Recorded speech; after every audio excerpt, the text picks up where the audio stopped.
Muito bem, hoje eu gostaria de voltar a falar, por causa desta semana da reunião no Rio de Janeiro, né? Rio mais 20 anos depois, né? Sobre o meio ambiente.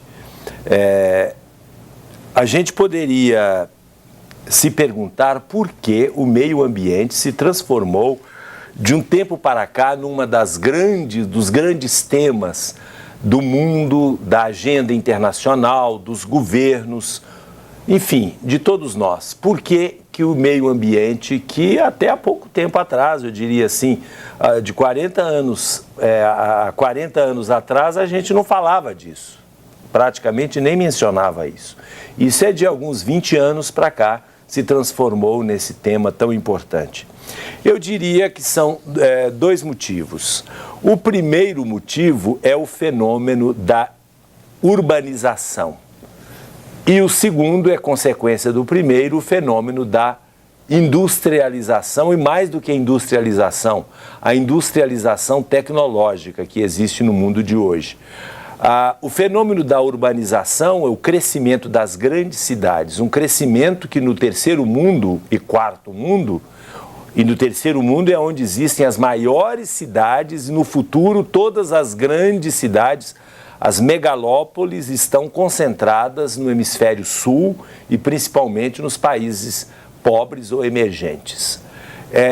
Esse crescimento ele não é ordenado, é um crescimento desordenado.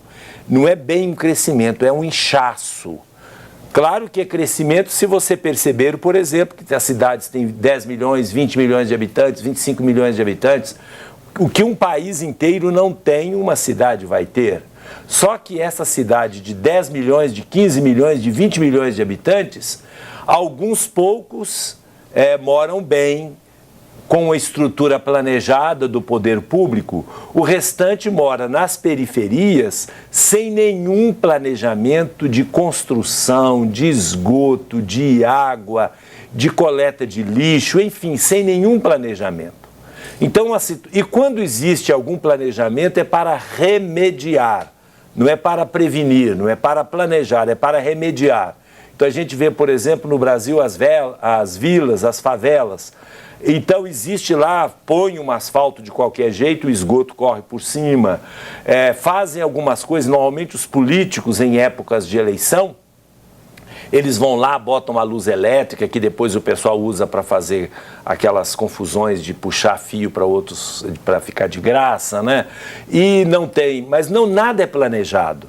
Com isso, o esgoto vai para os mananciais de água, que abastecem outros, rios ficam todos poluídos, as pessoas moram nas encostas e assim por diante, dá uma catástrofe generalizada.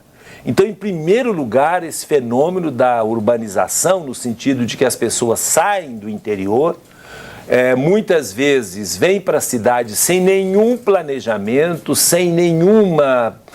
sem nada, só acha que aqui vai resolver o problema. Chega aqui, não resolve o problema e vive de maneira completamente inadequada. Esse é o primeiro problema do meio ambiente. A agressão ao meio ambiente se dá nas grandes cidades, principalmente do terceiro mundo, que são as que mais crescem, onde não existe nenhum planejamento por parte das autoridades, no sentido de que a cidade possa crescer realmente, se tiver que crescer.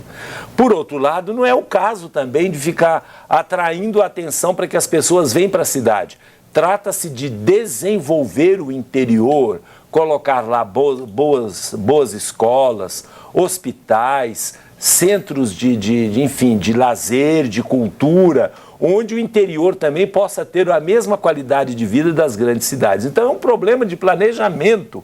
Não podemos ficar só nesse moralismo do meio ambiente, falar, o mundo não sei o quê, não sei o quê. A primeira coisa é o planejamento, e o planejamento não visa, em primeiro lugar, o meio ambiente. Ele é consequência de um planejamento em que o ser humano é que é tratado. Então, assim, nós vamos perceber que é importante. Essa é a primeira. A segunda, não há dúvida nenhuma, que é a industrialização necessária com a devida tecnologia, porque quando moram muitas pessoas e todas as pessoas fazem as mesmas coisas nos mesmos lugares, não pode mais ser atendimento individual, papel, tudo é computadorizado e assim por diante. E isso, a tecnologia, a industrialização e tudo isso provoca, obviamente, um consumo cada vez maior, e aí vem os carros, a fábrica de automóveis, e isso também pode afetar o meio ambiente. Porém, não é verdade, ou pelo menos não há consenso, de que é a ação do ser humano que traz as modificações planetárias no ambiente.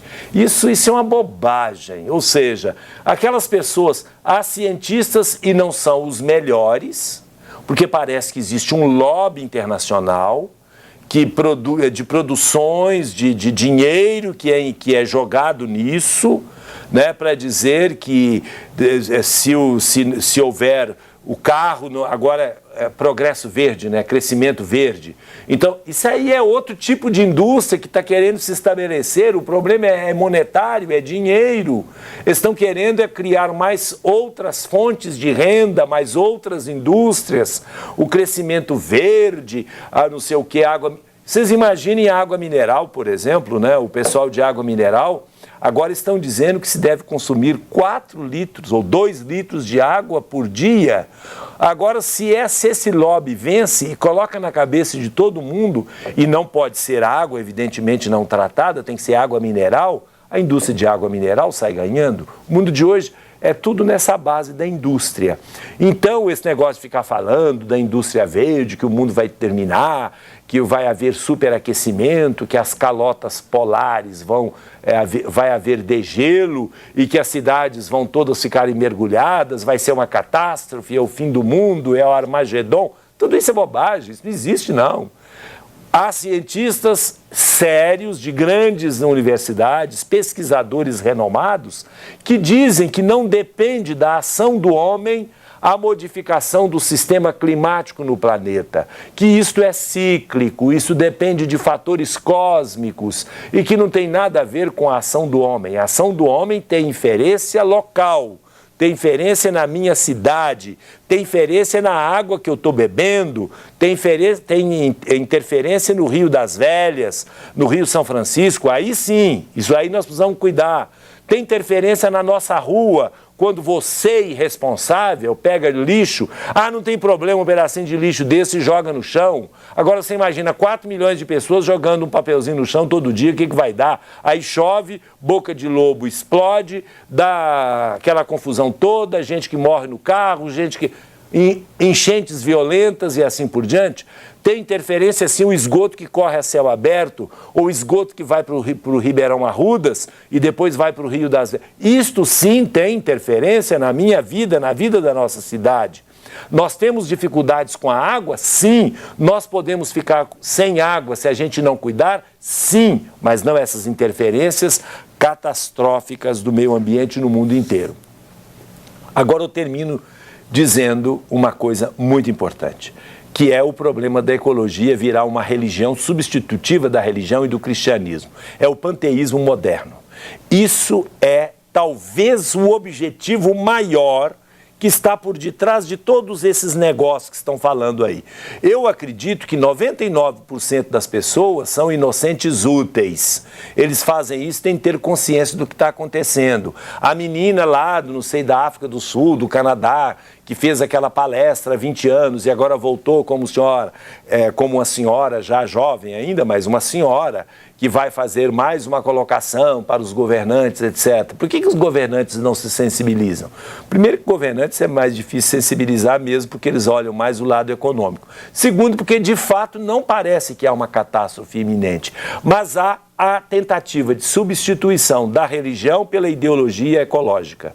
Existem religiões, formas religiosas de adoração da natureza que vão proliferar a partir daí. A natureza vai ser uma coisa intocável, uma espécie de religião primitiva existe a tentativa de substituição. A gente pode ver isso na literatura contemporânea. Substituir o cristianismo, substituir as religiões tradicionais por uma religião moderna, que é a religião ecológica, que é exatamente a veneração e a adoração da natureza, completamente contrário ao cristianismo. A natureza é criatura de Deus, o ser humano é senhor da natureza.